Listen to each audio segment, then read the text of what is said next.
King Midas and the Golden Touch, retold by Pamela Oldfield. Read with a purpose. Read to discover what the Golden Touch is and what happens when Midas receives it. Preview the selection. This myth is about greed, valuing money above anything else. Many years ago in the land of Lydia, there was a beautiful garden. Roses of every shade grew there, and on warm summer nights the air was heavy with their fragrance. The garden belonged to a palace, and the palace was the home of a king whose name was Midas. He was, it is true, rather greedy, but on the whole no better and no worse than any other man. Midas had a loving wife and a daughter he adored, but he was still discontented. He wanted to be the most powerful king in the world, and he wanted everyone to envy him. Literary focus, morals. One purpose of myths is to teach moral lessons about the right way to live. Watch how Midas discovers what is truly important in life. One day, as he was walking through the palace garden, he was startled to see a pair of legs sticking out from beneath his favorite rose bush.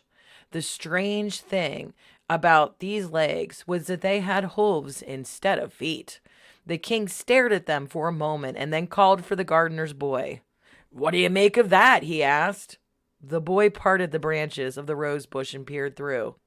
"It's a satyr, Your Majesty," he reported, trying not to laugh.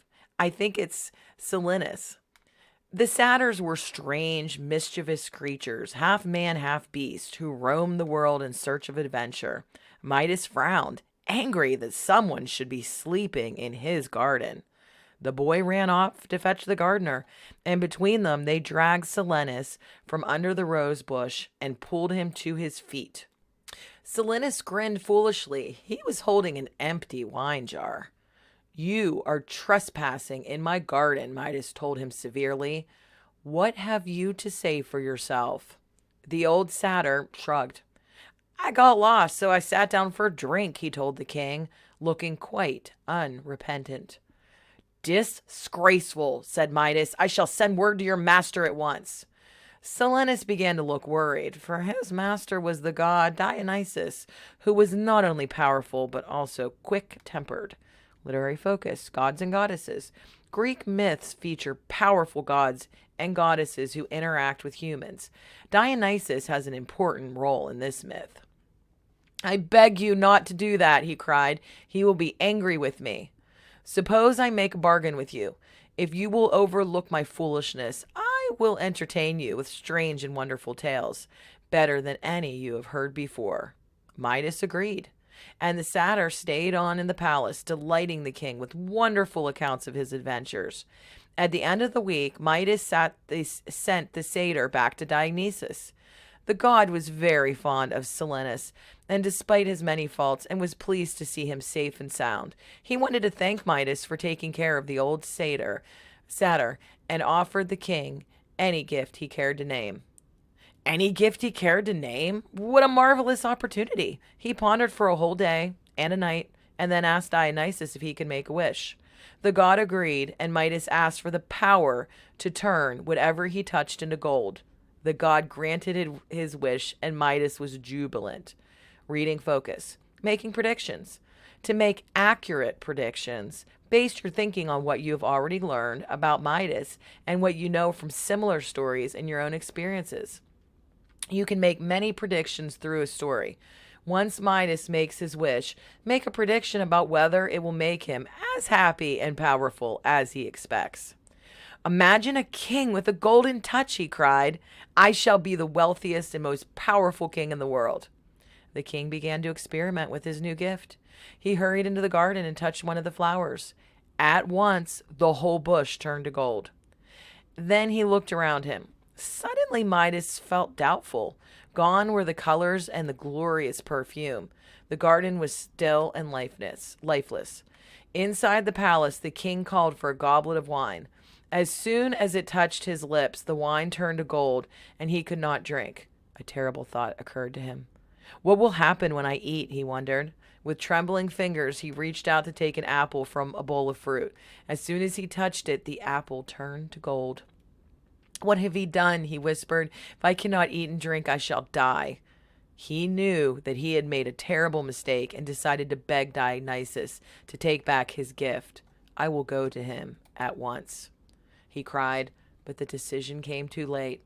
At that very moment, his daughter ran into the room.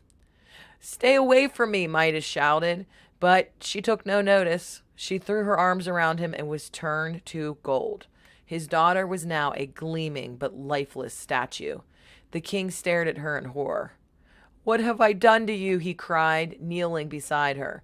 His grief was so great that nobody could console him. He hurried to the palace of Dionysus and threw himself at the god's feet.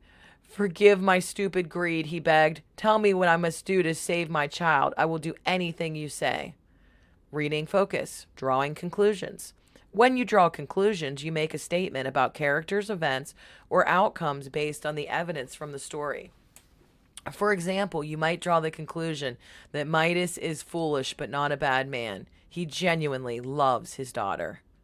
Dionysus told him to find the river Pactolus and wash himself in its waters. Midas set off at once. He went alone and walked for many miles over rough and stony ground. When he reached the river, he found it flowing deep and strong. Midas waded straight in. He was instantly swept by the current.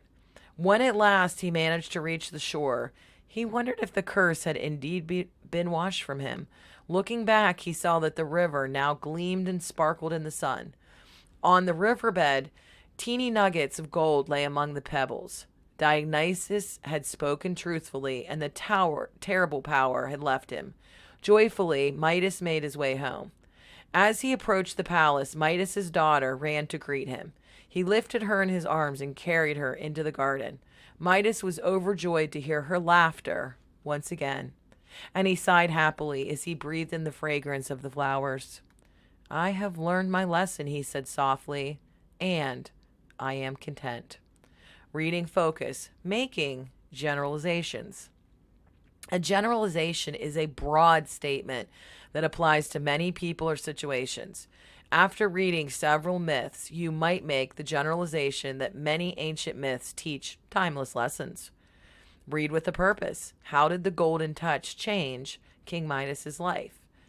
And up here we have analyzing visuals, viewing, and interpreting. What moment in the myth might this photograph illustrate? End of story. Thanks for listening.